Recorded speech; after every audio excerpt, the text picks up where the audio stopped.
안녕하세요. 김보미입니다. 삶, 가치관, 관계, 꿈에 대한 이런 주제들은 너무 크고 정해진 답은 없지만 저는 단지 그러한 고민을 그림에 표현하려고 합니다. 저의 그림을 통해 한 번쯤은 곰곰이 생각해 볼 문제들에 대해 관객들이 떠올리게 하고 고민하는 계기가 되었으면 합니다.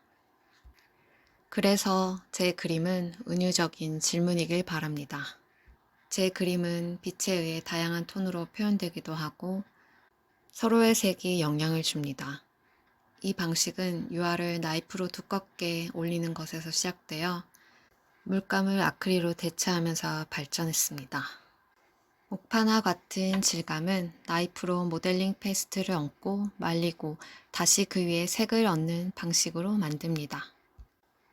어둠이 짙게 깔린 침실을 그린 그림은 힘닉 절크라고 합니다. 흩어진 몸을 뒤척이는 여인이 잠들지 못하고 있습니다. 잠들려는 찰나에 어디선가 떨어지는 꿈 등으로 놀라서 깨는 현상을 힘닉 절크라고 합니다. 저는 잠들 때 자주 놀라 깨곤 합니다. 마치 잠들지 못하게 하는 형벌을 받은 것처럼 말이죠. 아이러니하게도 정말 그런 형벌을 받고 있는 거라면 나에게 신경을 쓰고 있는 신이 있다는 것일 테니 묘한 안도감을 느끼기도 합니다. 그리고 최선을 다해 산 날엔 평온하게 잠을 자기도 합니다. 섀도우 헌팅이라는 두 연작입니다. 그림 앞에서 관람자는 게임에 참여하는 듯하게 그림을 게임 화면처럼 연출했습니다. 그림 속 이 게임은 그림자를 사냥하는 게임입니다. 헛것을 쫓는데 몰두하기 쉬운 현대인은 세상의 룰 속에서 본질을 놓치는 것을 경계해야 할 것입니다. 문 앞에 택배 상자가 쌓여 있습니다. 내가 원하고 필요한 물건을 주문했고 그것이 그곳에 있기를 기대할 것입니다.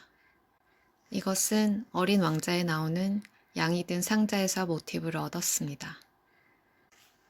우리가 원하는 것은 상자를 열기 전 상상 속에서 완벽해집니다. The Yellow Bird, 수리와 카나리아, 두 그림을 하나로 묶은 연작입니다. 어느 날 노란 새가 쫓아오는 꿈을 꾸었습니다. 그 새가 수리처럼 크고 무서워 도망가고 있었습니다. 그때 목소리가 들렸습니다.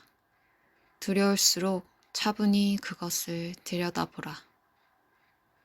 그 새는 작은 카나리아로 변해 곁에 앉아 나의 두려움을 대신 경계해 주었습니다.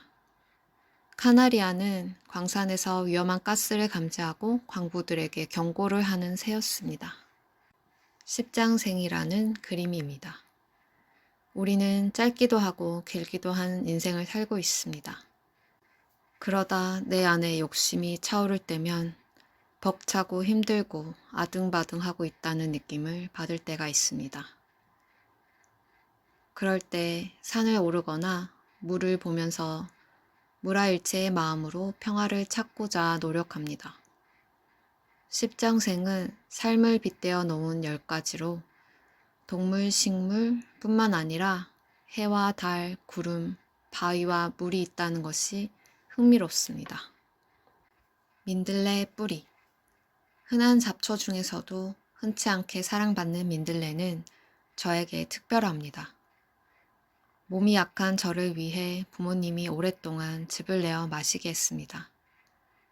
쓴맛뿐인 듯 하지만 어렴풋이 민들레 향과 단맛이 스칩니다. 여러 약초 중에서도 제게 꽤 괜찮은 맛입니다. 홀씨가 날아가 차도나 하수구로 떨어지지 말고 내년 봄에 다시 내 약초가 되어 달라고 날아가는 홀씨를 마당에 묻곤 했습니다. 봄 마당은 온갖 벌과 나비가 다닙니다.